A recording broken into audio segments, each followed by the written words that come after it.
Agradecer a presença de vocês. Eu tenho certeza que dessa conversa vão sair muitos insights é, que vai impactar a vida de muitas pessoas no presente e no futuro. Essa conversa sobre aprendizagem, educação, comunidades, relacionamento. E para começar, eu queria abrir um espaço para vocês se apresentarem, para as pessoas de ambas comunidades conhecer vocês.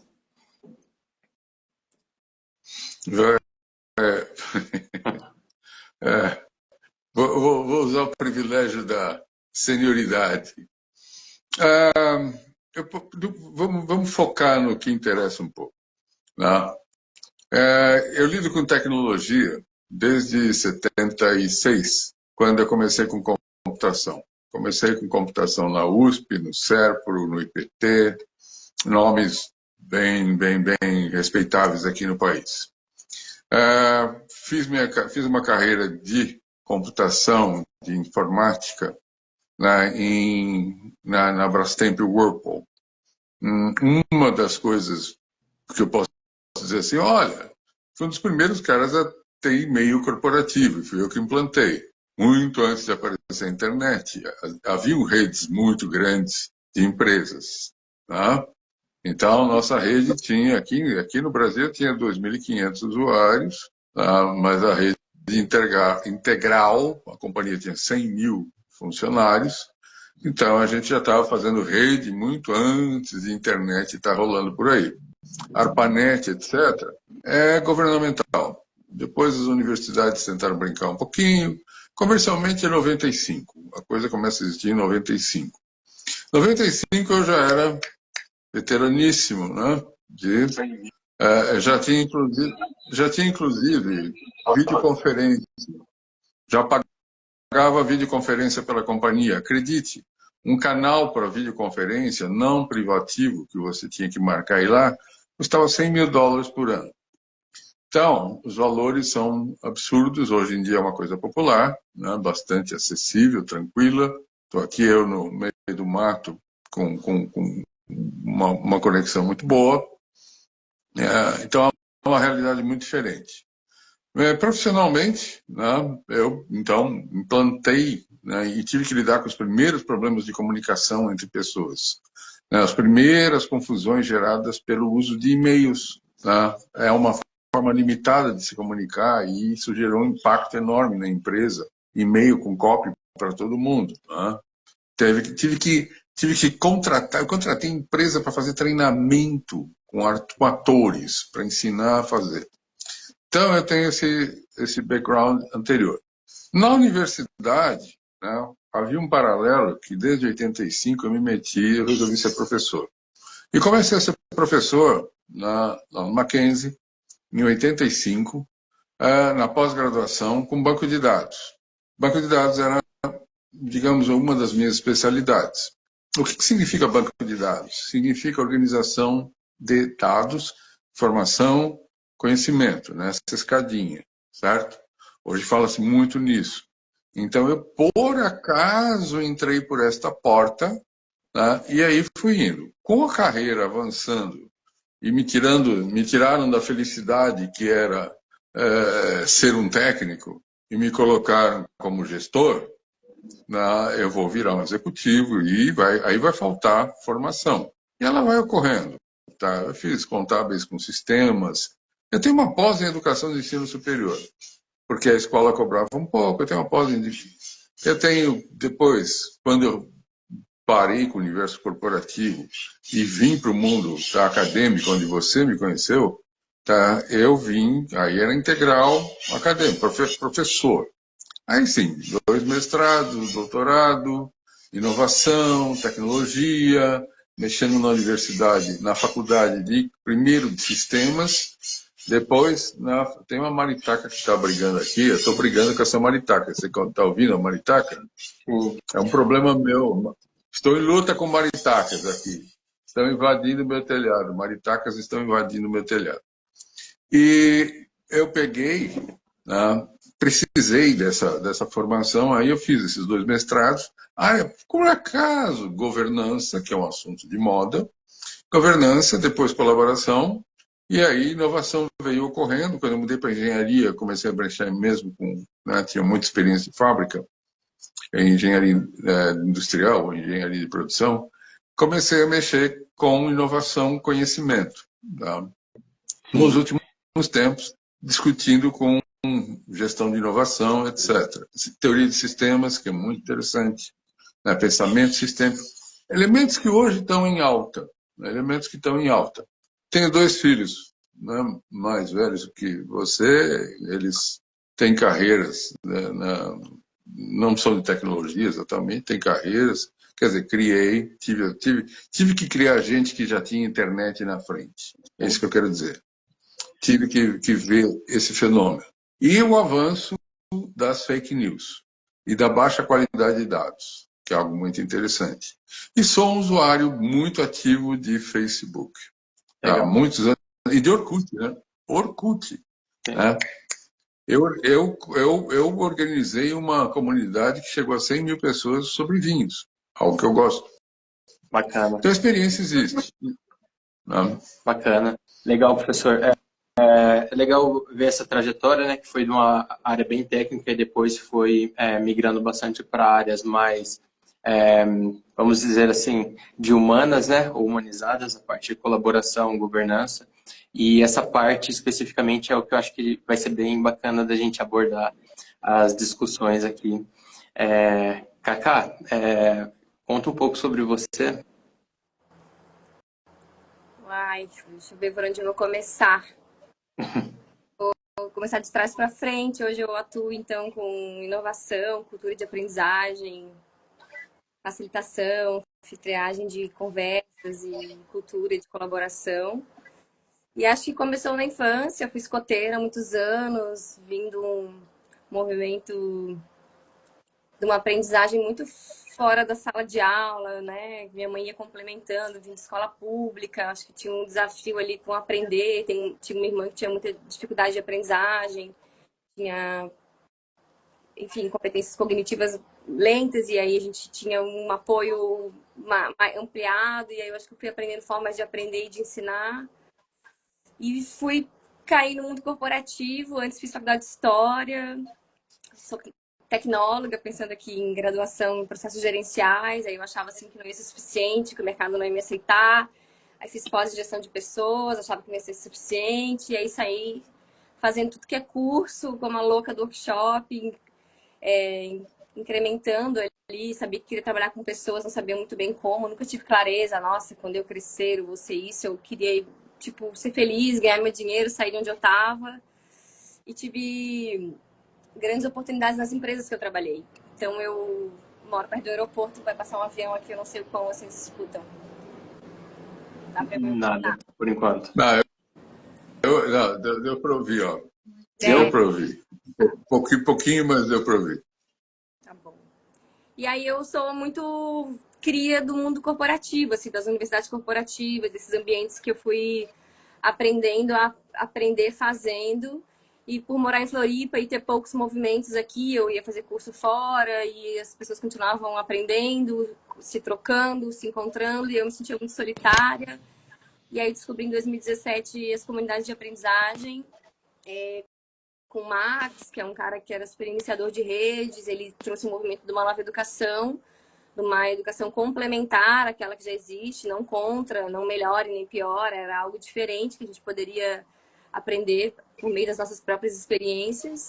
E eu fiquei encantada, era online, dava para fazer, nossa, tinha gente para trocar, gente interessante. E conheci Rede Ubuntu e um dia falei, nossa, gente, Rede Ubuntu Floripa, bora, quem vai puxar? E o Max falou, se você quer Rede Ubuntu, você puxa. Enfim, não consegui puxar a Rede Ubuntu, mas conheci o Art of Hosting em 2015, que foi para mim um divisor de águas, que é essa comunidade de prática por meio de diálogos, ferramentas colaborativas. E eu fiquei, tipo, encantada com aquele jeito de desenvolver lideranças, né? Eu já estava trabalhando em universidade corporativa na Imaginário, fiz carreira, então, em redes de franquias, trabalhei 10 anos nesse setor com consultoria e Hering também, fiquei um tempo. E quando voltei para Imaginário, era para cuidar da aprendizagem. E eu falei, opa, só vou se eu puder colocar um projeto que eu tenho aqui de cultura de colaboração e educação entre empreendedora. E o cara falou, nossa, vem. E eu não tinha projeto nenhum. E a gente criou um projeto, porque eu, enfim, consegui a vaga lá e eu fiquei amarradona de poder experimentar coisas, levar a teoria U, levar a Ata Hosting, levar várias coisas, ter uma liderança que apoiasse. E a gente conseguiu, nossa, dobrou de tamanho, enfim, fez várias coisas legais, assim, usando a aprendizagem como propulsora de alavanca para impulsionar negócios, né? E cá estou, assim, hoje trabalhando com cultura de aprendizagem, fazendo projetos em grandes empresas, apoio a Nove, que é um estúdio de cultura de aprendizagem, estou dentro do Instituto Amur, que é uma plataforma que estuda as relações por meio do design, empreendo Caórdico há 6 anos e é uma plataforma também que desenha, facilita processos de conexão, aprendizagem e construção de comunidades de aprendizagem bem específicas por meio dos diálogos, que é para mim uma ferramenta de transformação, de conexão. E é isso. Assim, sou mãe da Catarina, de 6 anos, e Legal. você teve ontem um encontro. É isso, acredito muito nas comunidades como essa forma leve, orgânica, livre de aprender, acoplada a coisas que já existem, que podem impulsionar. E vivencio isso há bastante tempo, então sou entusiasta e disseminadora aí desses movimentos dentro de empresas. E é isso, tô aprendendo, né? Eu acho que tá todo mundo tentando ver o que funciona, não funciona, não tem fórmula. É isso que a gente vai Legal. descobrir aqui. Sim. Obrigada.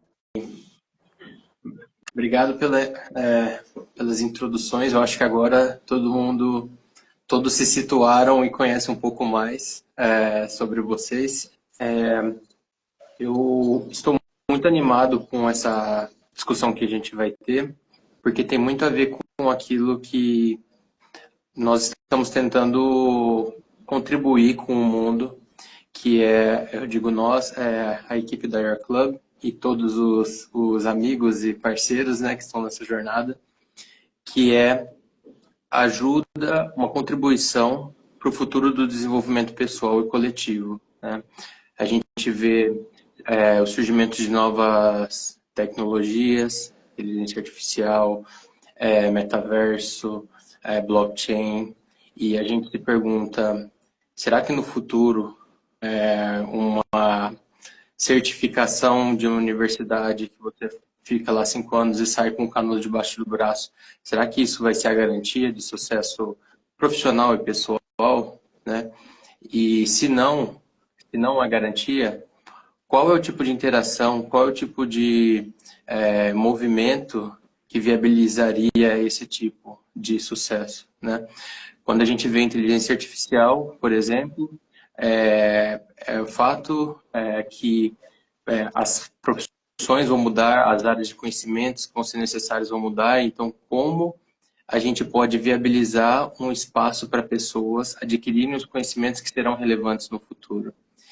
E com base em toda essa discussão, toda essa temática, eu queria ouvir a opinião de vocês, como vocês acreditam que vai ser esse processo de aprendizagem no futuro, dado esses cenários de novas tecnologias, inteligência artificial, redes sociais, blockchain, as pessoas cada vez mais aprendendo via cursos digitais ou mentorias, até que você até comentou, né, Cacá? Em resumo, como vocês veem esse futuro do desenvolvimento pessoal e coletivo?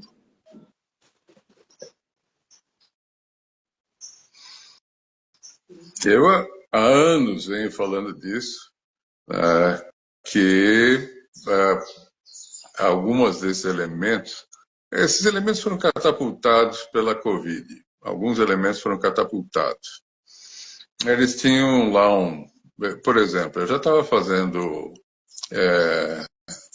fugiu o nome, eu já estava fazendo live em treinamentos para Bosch. Até pouco tempo eu fui coordenador do treinamento de formação de executivos da Bosch, na Bosch Mundial, treinado pela Alemanha. Então, nós tínhamos já alguns treinamentos híbridos, em que uma parte ocorria numa sessão virtual e depois um preâmbulo do presencial e depois do presencial. Então, eu já tinha alguma experiência quando eu precisei, e isso é contingente, né, quando a universidade precisou colocar em modo remoto. Foi uma experiência muito ruim, né? Sair da sala de aula. Não, ela é verdade, foi muito ruim. Eu tinha um certo conforto de não ter problema com tecnologia, afinal, eu te falei que eu estava implantando videoconferência lá por 1990, 92. Então, tinha já uma experiência. Tinha até uma formação, eu tinha feito uma formação na universidade sobre aulas não presenciais, o EAD. Eu fiz formação. Então, você vai lá, pega um pessoal de televisão, pega um pessoal de rádio, etc. Tá? O que eu me senti? Eu me senti, pela primeira vez na vida, um locutor de FM noturna. Porque a universidade não obrigava os alunos a abrirem a imagem, então eu só tinha ali os íconezinhos e nenhuma voz de retorno. Então eu aprendi a dar aula em FM. Não vale, não dá para dizer. Tive alguns momentos bons? Tive algumas aulas boas? Tive. Na média, coisa fantástica. Tinha uma aluna, porque não tinha um lugar em casa para assistir, o improviso foi muito grande. Ela assistia na mesa da cozinha, ela assistia a aula, essa realmente abria. A mãe e a avó assistiam a aula, adorando, aula de planejamento e controle de produção, adorando, né?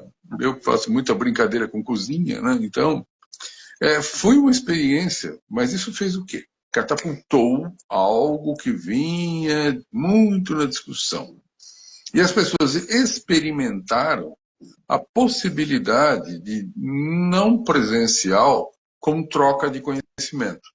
Conhecimento, informação, experimentaram. Isso eu estou falando no ambiente acadêmico, que é formal, certo? Digamos, esse ambiente aqui hoje é informal, estruturado, mas é informal. Não vai emitir certificado no fim, vai? Tem provinha no fim? Não, não tem. Ele tem uma informalidade. Ele é um bate-papo, certo? Dentro de matemática. É possível obter conhecimento? É possível obter conhecimento, para quem está nos assistindo, é possível obter conhecimento, tá? E é uma das formas que já naturalmente são aceitas. Elas estão sendo naturalmente aceitas. Tá? Professor, desculpa te interromper, só nesse ponto que o senhor comentou que a experiência foi ruim, né? Quando saiu dessa interação professor-aluno no pessoal, no físico, né? No ambiente físico, e foi para o EAD. Quais são os fatores assim, que você acredita que gerou uma experiência ruim na sua perspectiva como professor? Uma grande, maior de todas. Os alunos não levaram a sério. Certo? A maioria dos professores se matou para fazer isso sério, fazer uma transposição. Imagina professores que dependem de uma lousa para ficar desenvolvendo um raciocínio. Professores de cálculo que tem que fazer uma demonstração do exercício. Por sorte, eu não tinha. Tá? Minhas aulas são muito de conversa, são muito de cabeça. Põe um slide aqui e ali, querer trocar, querer conversar. Minhas aulas são marcadas por conversa. Eu tenho um estilo socrático, eu gosto de fazer perguntas, eu gosto de ficar provocando. Então, qual foi o maior problema? A não seriedade, certo?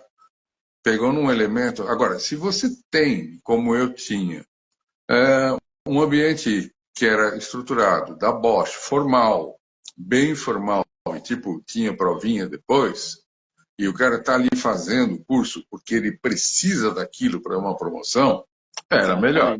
Exatamente. Tá. Então, o interesse, então, determina. Exatamente. Então, o fator principal que, na sua visão, que gerou a má experiência era a falta de interesse e engajamento dos alunos, né? Exatamente. Será que isso é algo que se encaixa em todas as interações digitais? Será que não existem interações que podem gerar um engajamento? Então, o problema, será que não é um pouco mais profundo de algo daquele ser humano que está naquele ambiente de aprendizagem, ele querer aprender, ele ele estar interessado em ter essa troca? Valor. A palavra é valor. Valor. Aquilo precisa representar valor, certo? Legal. Aquilo representa uma novela que todo mundo sai correndo para assistir todo santo dia, é porque ela está boa. Então, na dimensão valor, entretenimento, ela está entregando. Sim. Tá? Então, é preciso haver uma entrega. Do que depende do contexto, certo? Pode ser diversão, pode ser conhecimento, pode ser Exato. namoro, por que não? Por que não? Por que não relações virtuais, namoros virtuais, quer dizer, virtuais, remotos, né? Não é nem virtual, remoto. Tem o virtual, tem o virtual. Nesse tema de namoro Cuidado. virtual, eu sou PhD em professor, porque, como vocês sabem, minha esposa morava na Alemanha, eu aqui, e a gente falava só virtualmente durante Sim. meses. Cacá, sobre essa abordagem, né, desse interesse genuíno que talvez pode ultrapassar essa barreira do virtual, dessa distância virtual, dessa não presença física. Qual que é a experiência que você já teve assim no digital, as boas e as ruins, e como que você acha que isso pode ser, como que você acha que esse engajamento pode ser fomentado, sabe, para a pessoa realmente querer estar ali, querer estar tendo aquela troca? Bom, eu quando descobri que era possível, eu percebi que eram os ambientes que eram facilitados, né? Em que a voz das pessoas, o pensamento delas, como o professor falou, era validado e a gente se importava, né?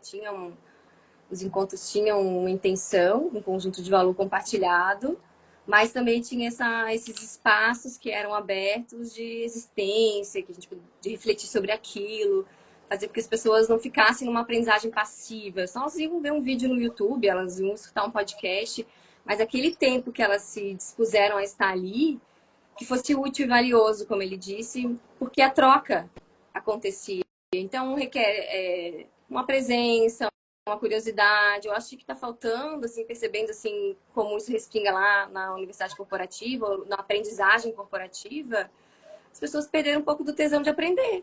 Acharam, terminei meus estudos, né? Vem essa coisa do como que a gente mostra para as pessoas que elas estão aprendendo enquanto elas estão vivendo e que o trabalho, né, validar essas aprendizagens informais sem burocratizá-las também, né? Porque o professor falou ali, tá, tem certificado, tem lista de presença, isso não mede para mim o real aprendizado, é uma métrica, nos ajuda a caminhar, mas ela marginaliza outros pontos de real necessidade daquilo, o que a pessoa fez com aquilo, como que aquilo mudou a visão de mundo, o que foi possível fazer, como que ela movimentou isso, né? Como é que ela incluiu aquilo na forma como ela... Então, quando a gente cria comunidade que as pessoas compartilham o processo e não o final, quando eu estiver pronto, quando eu tiver feito minha pós-graduação, meu retiro espiritual, e a Nossa Senhora do MEC vem e abençoa, que, de novo, tem o seu valor, eu respeito e honro muito, e não é para algo contra, eu acho assim, a pergunta funciona ou não funciona?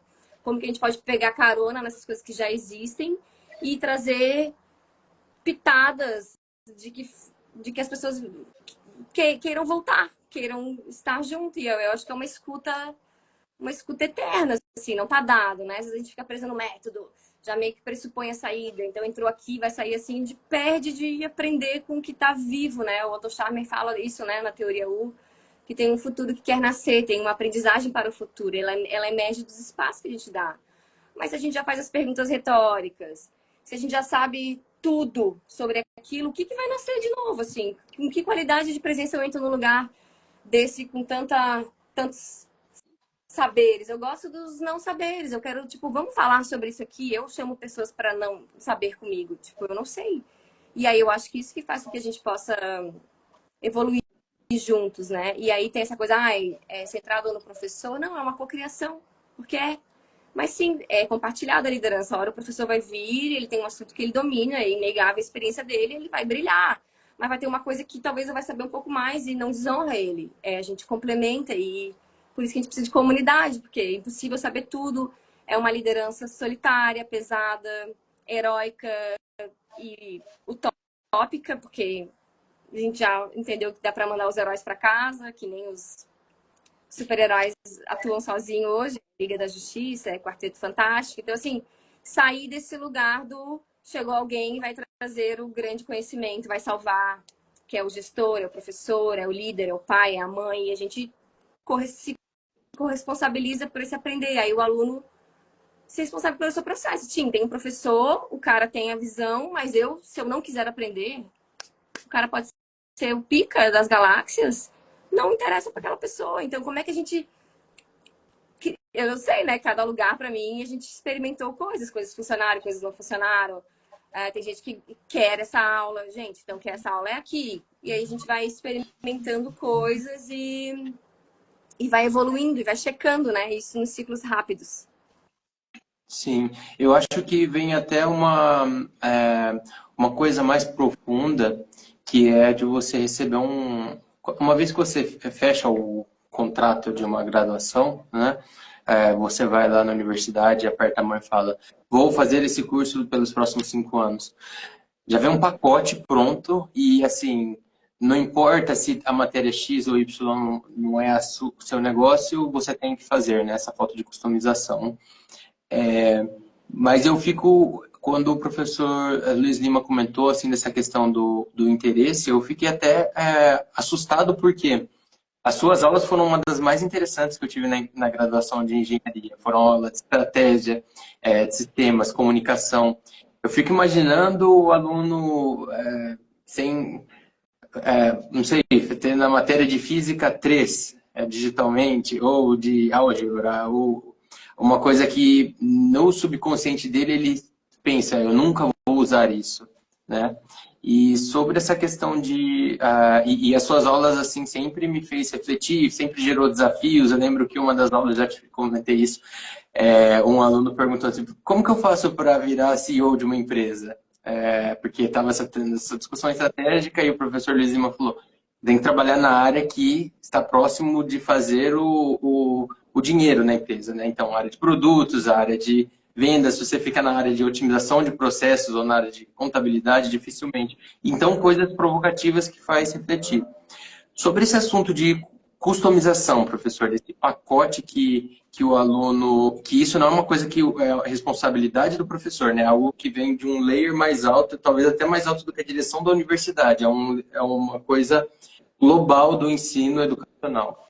Sobre essa questão de customização, de ser uma coisa assim mais solta, no sentido assim, olha, o aluno enxerga que para ele é importante ele fazer a matéria de comunicação, fazer uma outra matéria de vendas ou de algum outro assunto que seja interessante.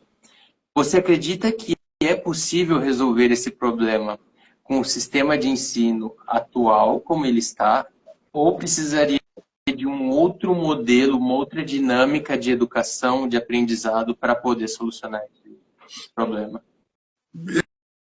Excelente, excelente. Porque um dos elementos que eu venho conjecturando há anos,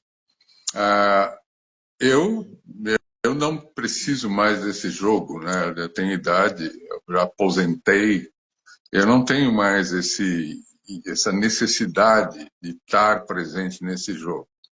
Mas eu tenho curiosidade. Boa parte do que eu me dediquei foi na área de construção de cenários. Eu gosto, eu lia de ficção científica, eu era um consumidor de ficção científica, mas não de tecnologia especificamente, mas de modelos sociológicos. Isaac Asimov é um grande autor de modelos sociológicos, de elementos muito interessantes. E aí o pessoal geralmente falha, inclusive até conduzi um TCC muito interessante sobre isso, o futuro. Uma separação que a gente tem que fazer é que a gente está conversando aqui tacitamente sobre adultos, certo?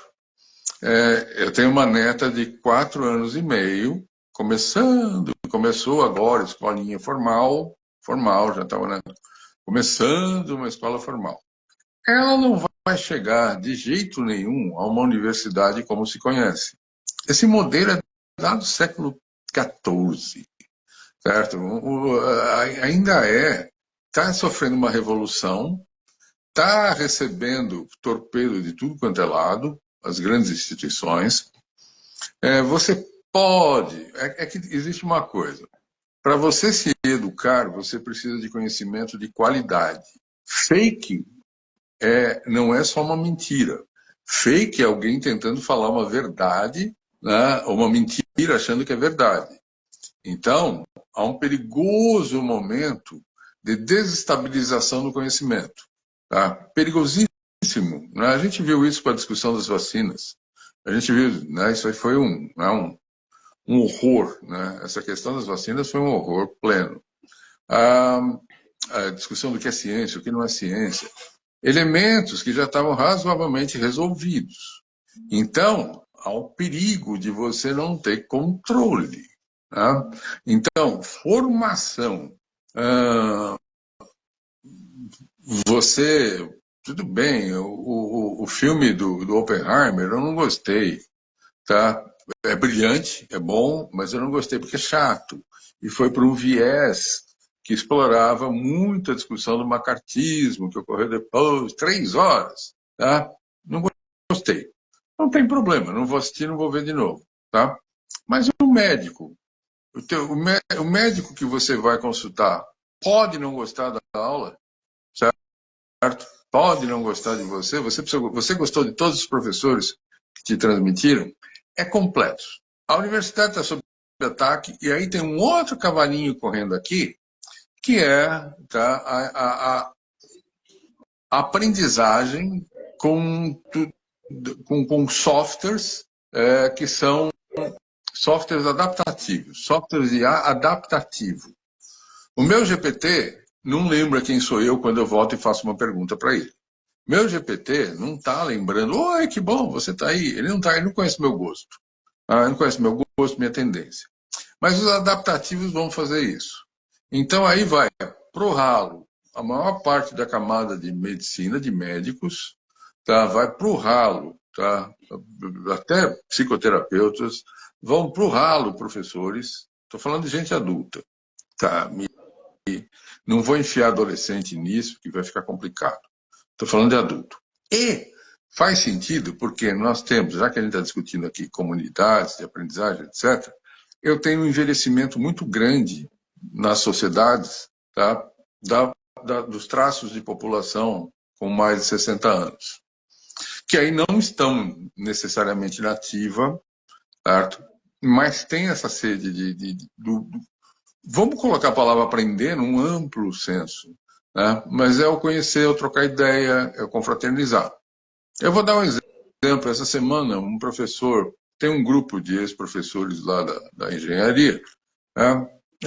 Aposentados, etc. Teve um professor que eu estava conversando com ele via Facebook, o chat, no WhatsApp, ele virou e falou assim, tem esse grupo, me coloca no grupo. Coloquei.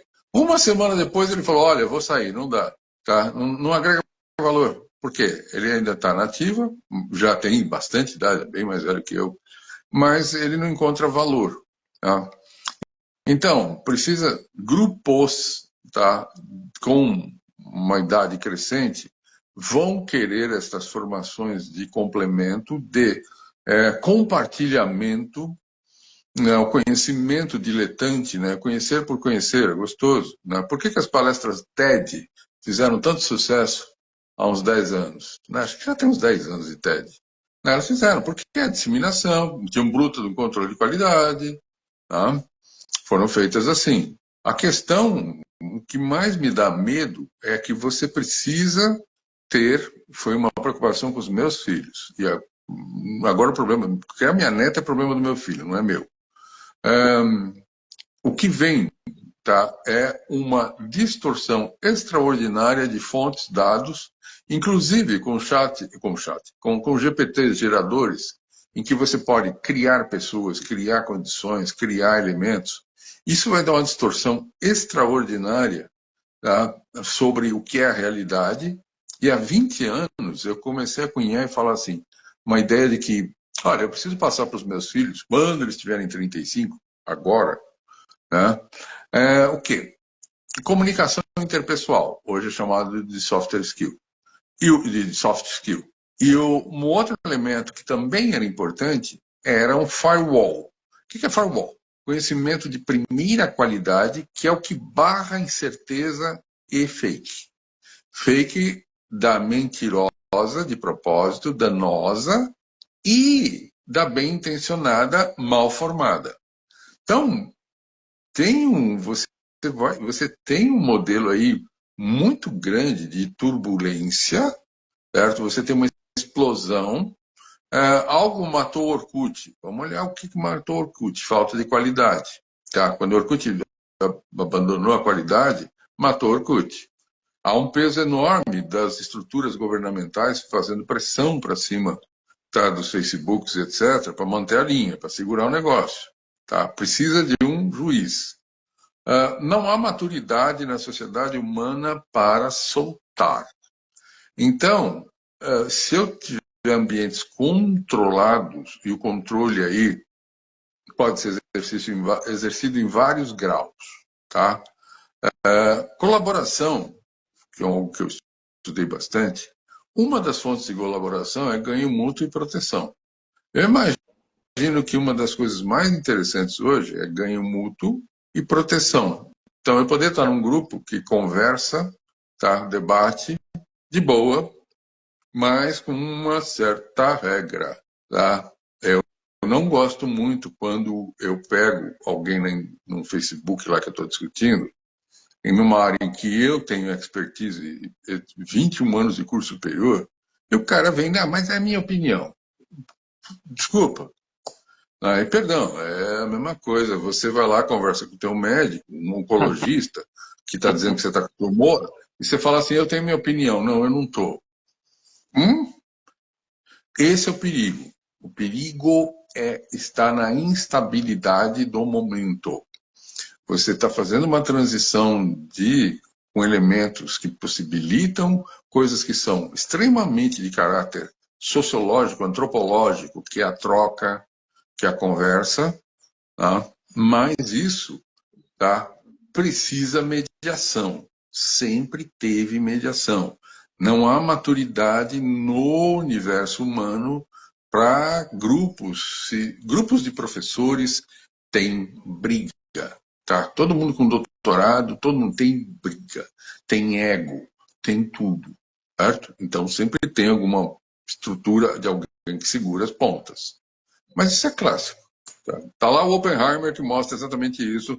Um cara, tá? Spoiler, né? Mas é uma questão de macartismo e não sei o quê, uma vingança pessoal. Não é um filme sobre o Projeto Manhattan. Legal. Não sei se eu respondo, se eu compliquei mais. Tá? Mas tem que lembrar com que idade a gente está conversando, tá? Qual o grau de maturidade e o que, né? Precisa colocar nas. Tem que ter caixinha. Tem que ter caixinha. Não dá para trabalhar sem caixinha.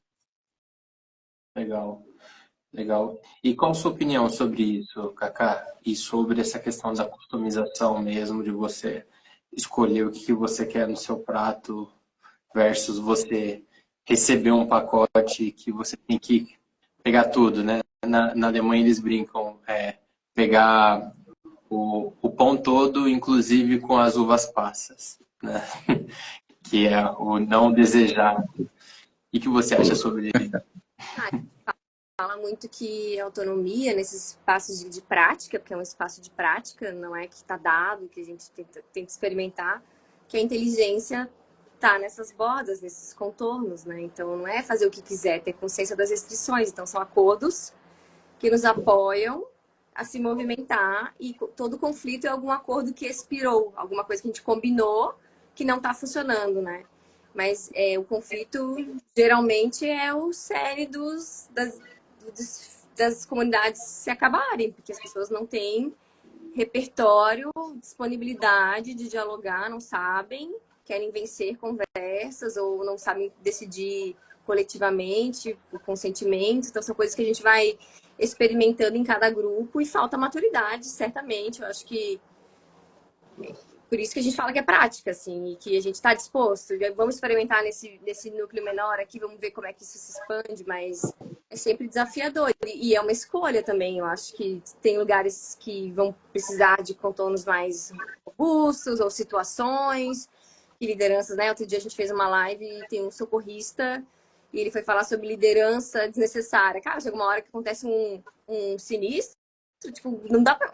Tipo, a gente tem que ir lá e socorrer a vítima, né? Então, quem que tá mais preparado? Quem que tá mais presente? Quem que dormiu melhor? Quem que naquele momento, né, consegue responder melhor aquele desafio? Por isso que o dialogar pra gente, nessas comunidades que são de adultos, que estão experimentando como é, já que a pergunta não é se é certo ou errado, é funciona ou não funciona. O jeito que a gente chegou aqui está funcionando, então a tecnologia apavora um pouco, mas a Lígia Zottini, que é uma futurista, tem uma fala que eu acho legal. Ela fala que à medida que a tecnologia é aperfeiçoada, a gente, como ser humano, também é aperfeiçoado por ela. Então, é uma evolução e tem esses desafios todos que envolve ética, né? Que envolve...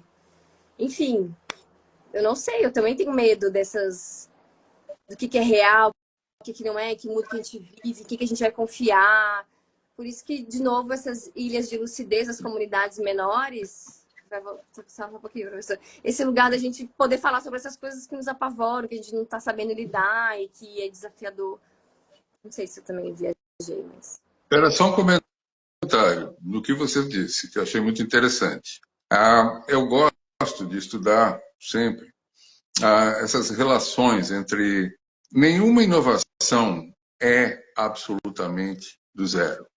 Elas são ajustes que vão ocorrendo. É um processo longo. Se Newton morresse, tinha cálculo. Se Einstein morresse, tinha relatividade. É uma falácia achar que fulano morreu. Não, acabou, nunca mais vai ter. Não. Eu sempre falo um negócio que é instigante. Pode se relacionar à Primeira e Segunda Guerra Mundiais, principalmente a Primeira e Segunda Guerra. Primeira, principalmente ao rádio. O que Hitler fazia? Hitler era um tremendo orador. Absurdo, um absurdo. Treinou loucamente. Tá? O rádio. Tá? O rádio foi a primeira vez em massa que você atingia populações imensas, certo? Sem imagem, só no tom de voz. Tá? Então, você pode dizer que um dos eixos, tá, de guerra, da loucura da Alemanha e outras coisas, tem o Hitler, né? E tem o rádio. Então, o problema é assim, quando você faz transições dessa ordem, existem períodos de instabilidade e coisas sérias. O mundo tá quente, tá? O negócio no Oriente Médio tá quente, certo? E tem pessoas, você tem ali, num outro momento, não chegaria para a gente o que está chegando. Mas você tem, isso está gerando situações onde aqueles que não são bonzinhos estão aproveitando a história. Então você tem instabilidades perigosas. Então a gente está vivendo um momento perigoso. É um potencial lindo, certo? A gente já experimenta. A gente está experimentando aqui agora. Olha isso, né? Olha o que a gente está fazendo. Onde é que você está? Onde é que está? Ele está em qualquer canto do mundo. Um ia ter que estar acordado num horário ruim, mas a gente pode fazer isso, certo? Eu estava conversando com meu filho no Canadá e o outro que estava lá na Tailândia esses dias. Na mesma hora eu estava conversando, certo? Batendo papo. Isso é lindo. Eu estou no futuro. Eu, que com a idade que tenho, eu estou no futuro. A gente sonhou com isso. A gente sonhou com... Né? Na verdade, eu sonhei que eu ia poder fazer uma voltinha na Terra e dar uma olhadinha, né? De um jeito barato, né? Mas isso não aconteceu. Mas isso que está na minha frente, tá? Esse celular, e eu conheço que tem tecnologia aqui, tá? Eu trabalhei com isso, eu desenvolvi isso, tá? É impressionante. Só que é um brinquedo perigoso. É um brinquedo muito perigoso. Ele leva a essas instabilidades extraordinárias. Então, não é diferente do rádio, ele é uma escala maior e com gente mais esperta atrás, no sentido malicioso, certo? No sentido da malícia. Existe o sentido da malícia. Infelizmente, eu estou no país que tem o maior número per capita de golpes, de internet, de etc., de manipulação de dados, né, de manipulação de informação, chamada de ciências, né, como é que é? Chama de ciência social, não é social, chama isso aí de engenharia pessoal, sei lá, eu descobri tua senha, e por aí, procurava. Isso é perigoso. Então, a coisa está perigosa, a coisa é assustadora, o que leva à ideia, né, que eu assino tranquilamente embaixo, de que você vai ter a semelhança de condomínios de proteções, você vai precisar de comunidades. Eu não está me importando muito o que vai ser discutido dentro daquela comunidade, mas o fato de você conseguir fazer ambientes controlados, certo? Porque se um aluno na sala de aula passar um certo limite, eu tenho poder para tirá-lo daquele ambiente, certo? Como professor. Nunca fui um professor, você nunca me viu precisar usar de autoridade. Não, você nunca me viu, não é meu estilo. Mas houve os momentos que, raríssimo, mas eu precisei. Tá? Eu acho que eu nunca pus nenhum aluno para fora da sala. Tá? Eu só perguntei se ele queria ficar lá ou queria ficar dentro. Então, que observasse. Mas esse tipo de fenômeno, tá? De novo, não estou discutindo o que está sendo discutido no grupo. Supostamente o grupo discute porque traz valor a esse grupo. Tá? Eu tenho até o problema, tenho pessoal de terroristas que estão em grupos tentando se comunicar. Tá? Até isso. Tá? Mas essa questão de você conseguir ter ambientes em que você possa promover escambos, tá? Seja lá do que for, é algo que vai crescer e vai ser explorado. O Facebook cresceu quando ele começou a introduzir os grupos, os debates. Hoje é muito mais grupo e debate do que justamente somente os stories estão trazendo coisas pessoais. Eu tenho dúvida no Instagram. O Instagram não te dá isso de forma natural. Tá? O Instagram é muito show. Show, show, show, show, show. Tá? Qual é o lugarzinho que tem? Tem espaço? Claro que tem espaço. Não pode dizer, acabamos, atingimos a perfeição e nada será melhor que um Facebook. Não, mas a pergunta é, o que é? Por que alguém não concebeu o Facebook antes? Tá?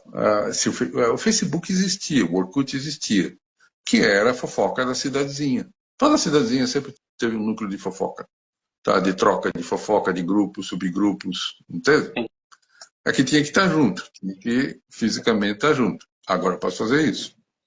Isso envolve, no ensino em particular, aí o ensino é o que vai mais estar torpedeado. O ensino está completamente torpedeado.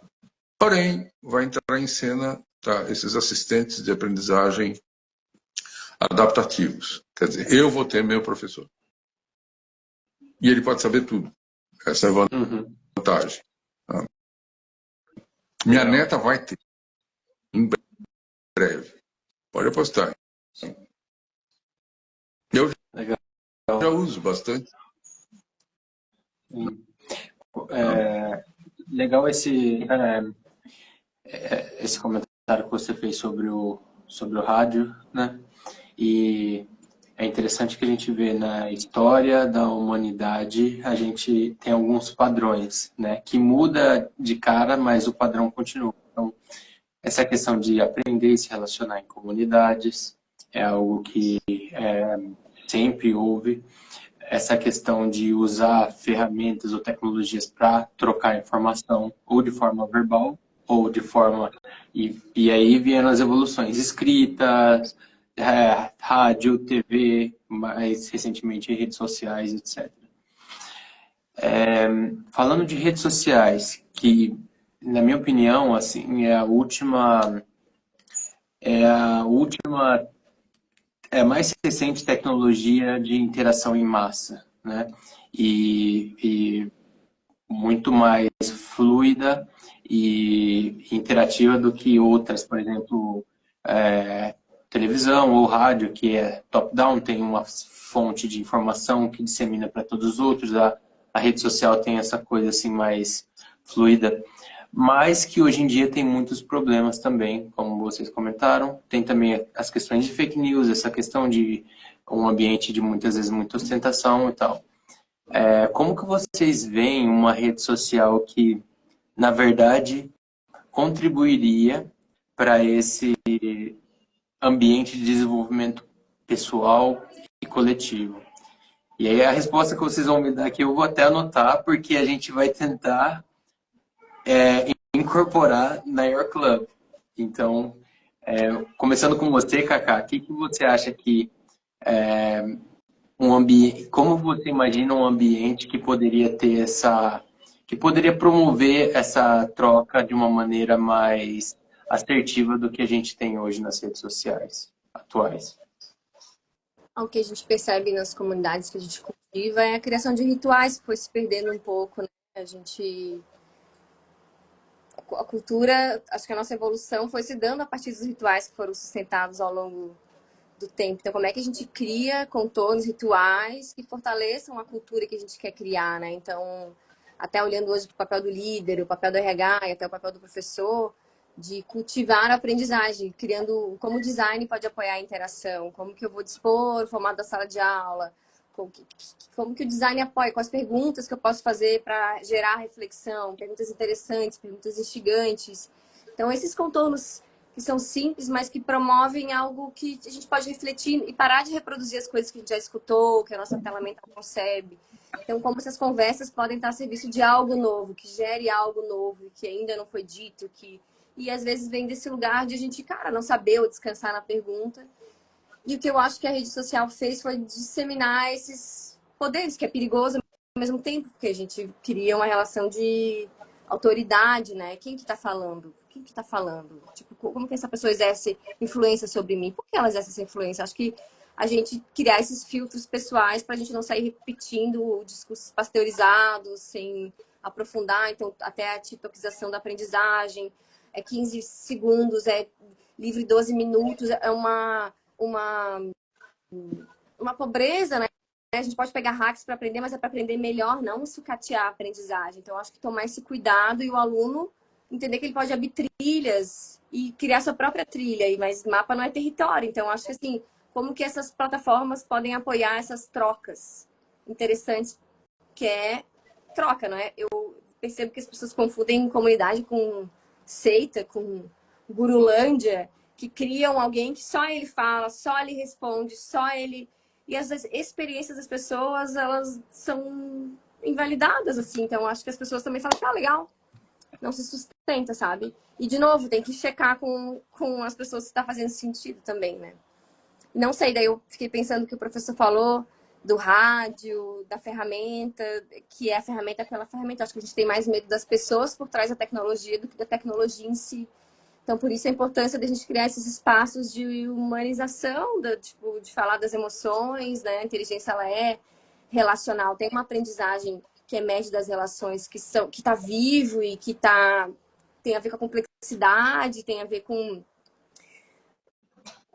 incorporar mais perguntas do que evitar em reduzir as coisas assim e simplificá-las, assim. Acho que fica pobre, né? Não sei. Dei uma brisada aqui, Não, me veio.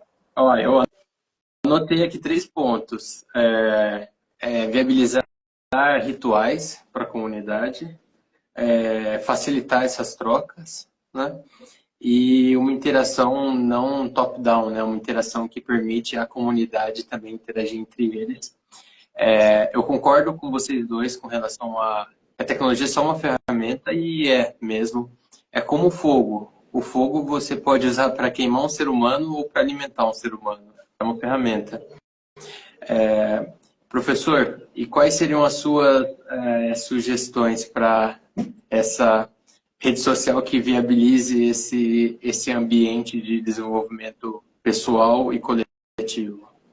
Não me fala que tem que ser igual ao Facebook. Não, não, não. Há muitos anos, muito antes de você trazer essa ideia, começar.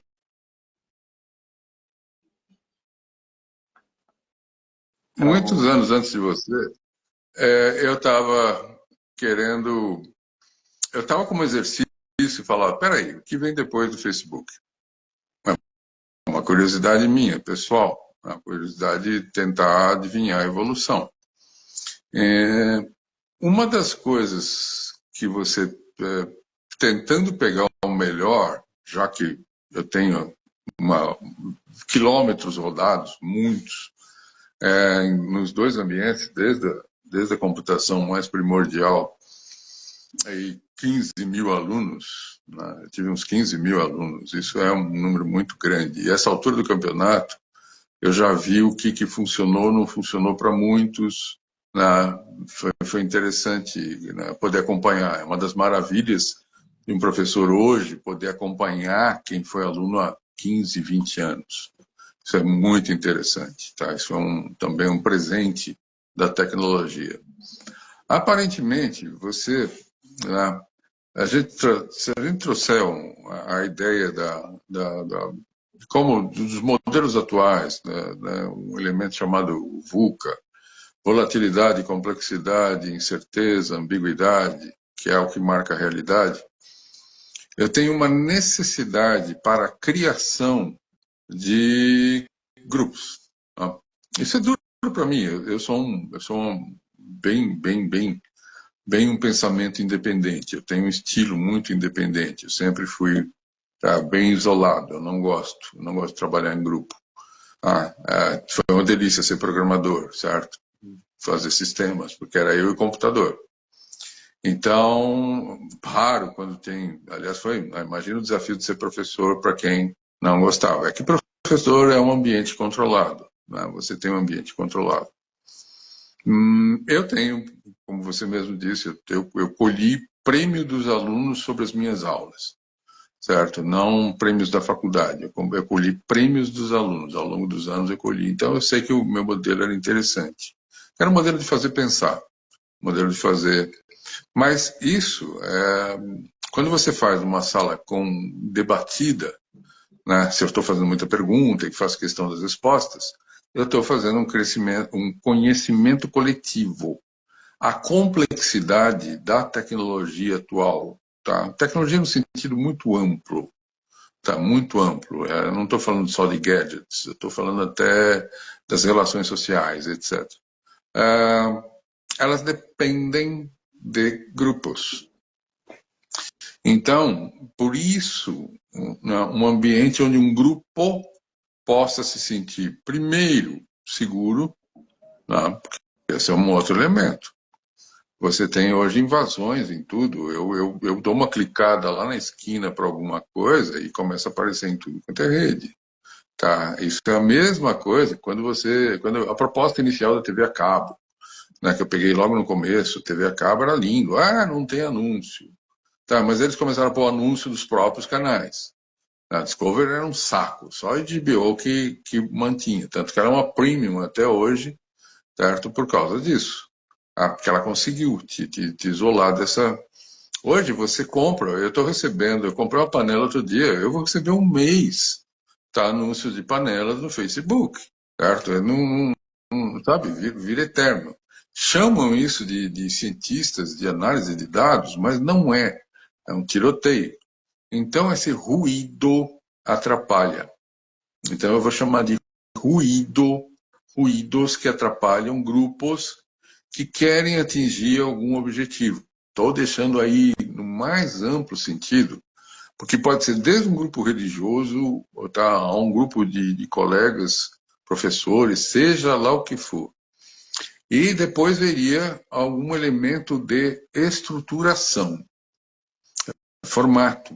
Tá? Como é que é formato? Tá? Vai ficar um formato igual o que todo mundo estava usando lá, a ferramenta que ganhou um sucesso louco. Eu usava, como é que chama? De videoconferência. O Zoom. O Zoom. O Zoom explodiu. Era uma empresa assim, desse tamanho, explodiu. Hoje, não sei, mas vira e mexe é usado. Tem concorrentes desses, por exemplo, que estão facilitando. Então, algumas estruturas, o Zoom permitiu. É o ambiente, a arquitetura do ambiente onde esses encontros ocorrem. Isso é extremamente importante. Aí pode ter alguma inovação. Aí pode ter algum elemento. Pega o que tinha de bom lá no Orkut, cata não sei o que do Facebook, vê onde tem, o que o pessoal gosta, o que é entediante, o que não é. O que foi que eu vi outro dia? Eu estava participando de alguma. Reunião de condômino. Desse condomínio que eu estou. Eu em São Paulo, tá? A gente faz reunião em São Paulo. Reunião de condômino. Reunião de condômino pior reunião que existe no planeta, porque todos são equipotentes, né? Todos têm os mesmos, né, poderes. Então tem confusão sempre com o síndico, que teoricamente tem, mas o síndico é desrespeitado e por aí vai. Eu achei uma delícia, porque quem estava presidindo a reunião simplesmente usava o mute, e a reunião conseguiu chegar ao fim. Para uma reunião que normalmente tem um alto teor de confusão, ela é muito confrontativa. As opiniões são... todo mundo é dono, né? Por que as nossas empresas têm sempre uma figura lá em cima? As igrejas têm uma figura lá em cima. Os governos têm uma figura lá em cima. Isso ainda é humano. Tá? Isso aí tem a ver com teoria das decisões. Alguém tem que tomar decisão. Tá? Senão, se você não tomar decisão na hora certa, ficar discutindo entre dois, o seu possível inimigo te ataca e você acaba. Então, vamos pensar nisso. Está em uma noção antropológica. Tá na natureza. Então, é algum elemento desse tipo. Então, isso é que eu estou chamando de arquitetura. Certo? Que tipo de ambiente, como o Zoom pegou e deu salas privativas para discussão, o Teams deu coisa demais. Aí ficou tão complicado que não dá nem para usar, você não quer nem saber de tantos elementos demais. Tá? Mas era voltado para academia, tá? Mas principalmente tem a ver com esse sentimento de se sentir protegido. Tá?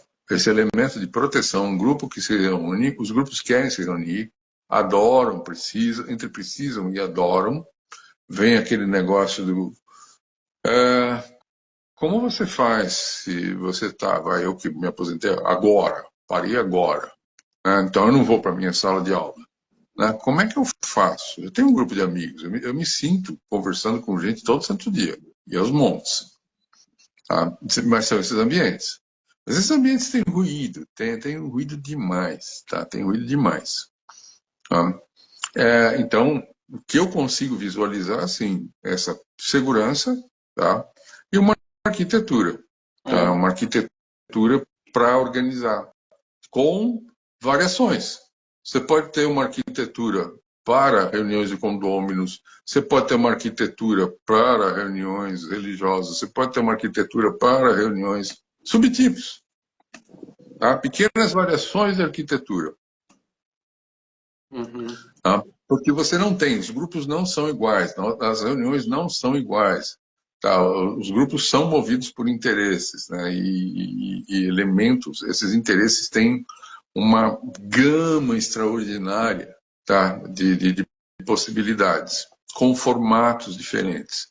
Se eu tiver num grupo cuja ideia é um grupo parecido com brainstorm, que é a proposta brainstorm, é fundamental que você tenha a capacidade de um grupo de brainstorm na segunda fase, de pessoas emitirem opiniões anonimamente, para aquele que está falando receber. Nós recebemos um monte de treinamentos, um monte de ferramentas para tornar a sala de aula virtual mais dinâmica, com o aluno podendo preencher. Porque você pergunta para uma sala, às vezes, entenderam? Está todo mundo ali, aquele olhar, né? Você vê aquele olhar. Às vezes tem um ou outro. Você com o tempo vai descobrindo no olhar, se a pessoa não entendeu, aí eu vou falar, fala, Felipe, eu sei que você não está gostando de alguma coisa, mas aí eu olho no olho, que eu percebo, fala, Felipe, eu te provoco, né? Eu te chamo. Mas, e se você pudesse dar uma opinião? Sabe quando eu participei de uma reunião de grupo controlado nesses moldes, em que foi feito com um controle de dinâmica para isso, e a gente estava decidindo padrões de mudança na empresa, certo? Tinham somente 8 pessoas e um facilitador totalmente especializado.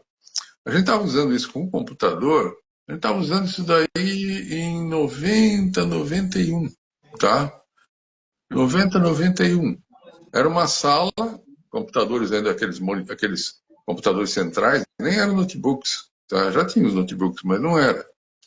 Mas você podia apertar lá o seu botãozinho anonimamente, tá? Porque era colocada uma proposição, o chefe estava lá, perigoso, né? Quando o chefe está junto é perigoso. Mas o chefe recebia um feedback na hora que a gente não concordava com ele.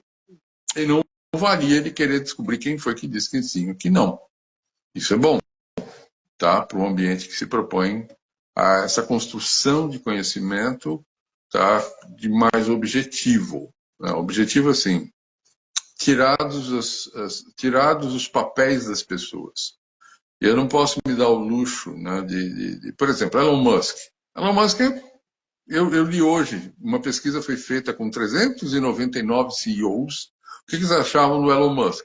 Então deu lá que era uma avaliação exagerada e que ele é perigoso do ponto de vista de investidores. Tá?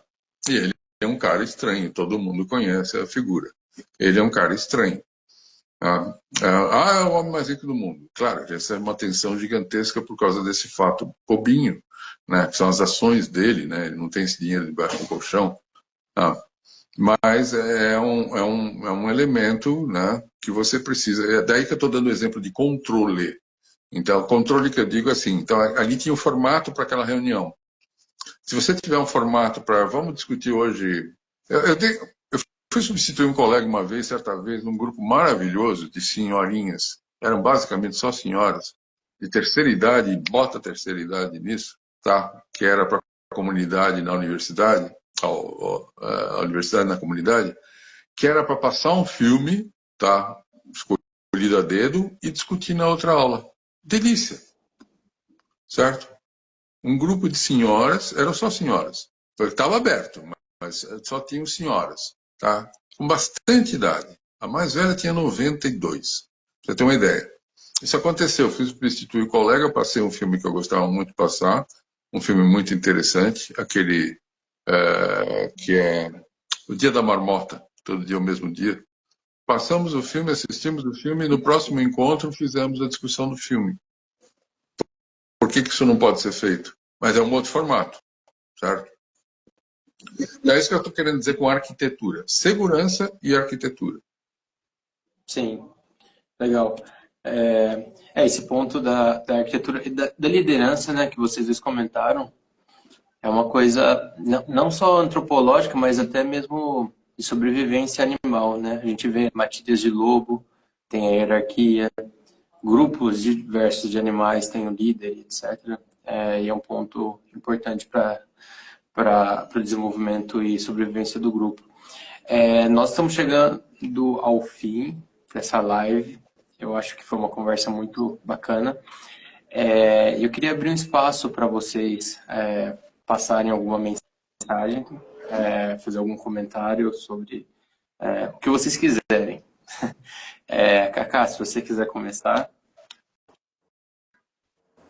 Tem um provérbio africano que fala que para todas as perguntas a resposta é comunidade. Eu acho que é um pouco do que o professor falou, criar arquiteturas que favoreçam então essas trocas.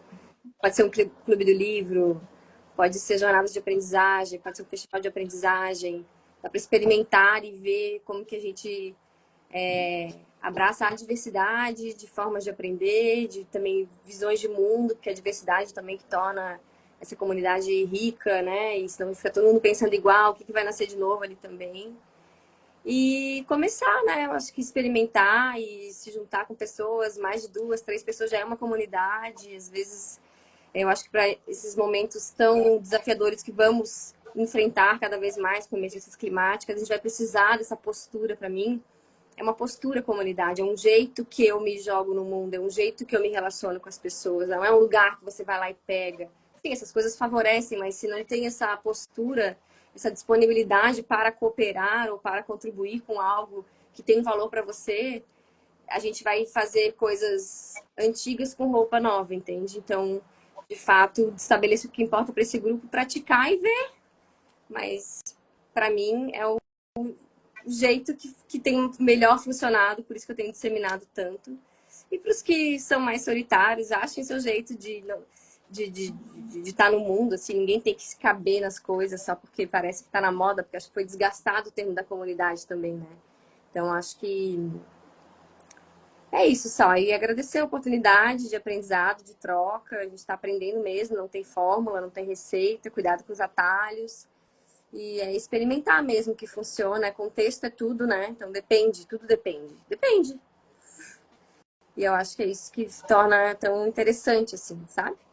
cuidar das relações. Então, agradeço. Obrigada, professor. Obrigada, Felipe. Todo mundo que ficou aqui escutando. Sempre um prazer ser ouvida. Prazer, Cacá. Professor? Tá. Eu vou por linha bem semelhante, né? Com fatores, eu diria assim, como você tem uma indústria de certificações que vem crescendo há uns 20 anos, 20, 30 anos, a indústria de certificações vem crescendo. Elas são, às vezes, mais importantes na certificação que você tem, mais do que um diploma. Os diplomas estão caindo em qualidade, estão caindo pelo ensino mercantilista, etc. Você pode ter um Harvard, e alguém hoje já fala, o que é Harvard? Né? As universidades são... Por que eu estou falando de universidade?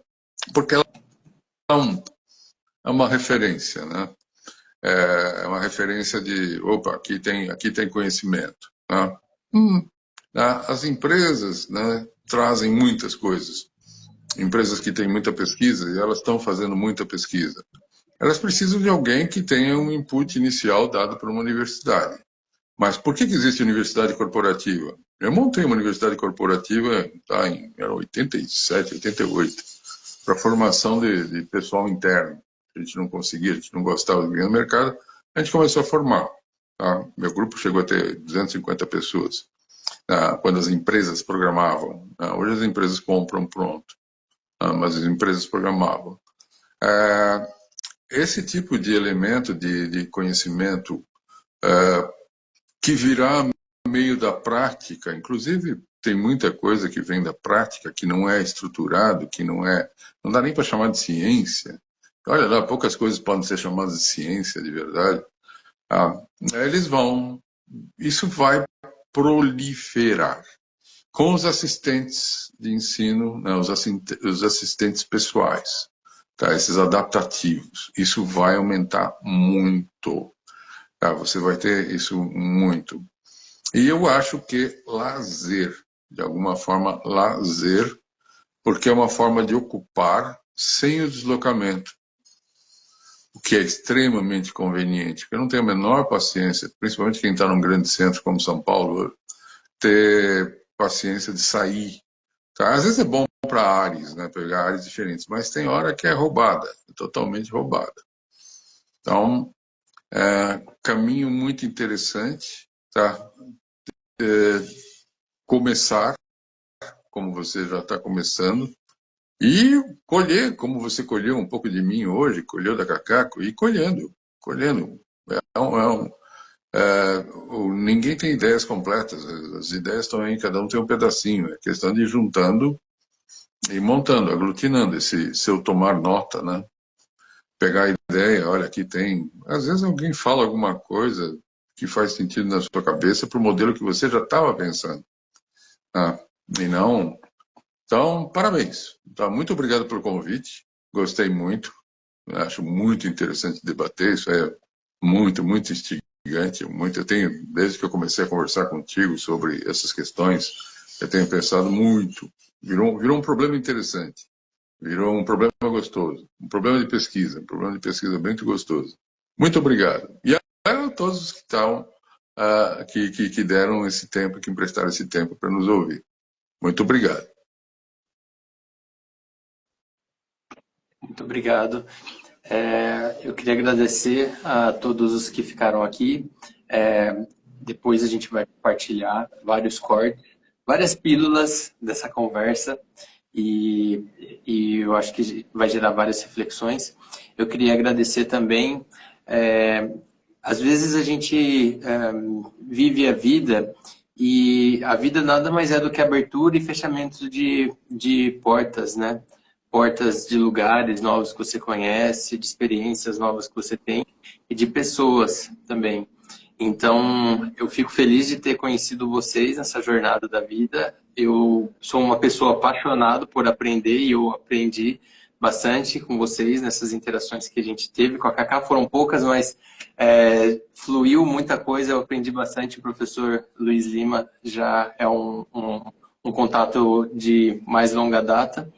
E agradecer a todos que estão aqui. Essa conversa foi muito legal.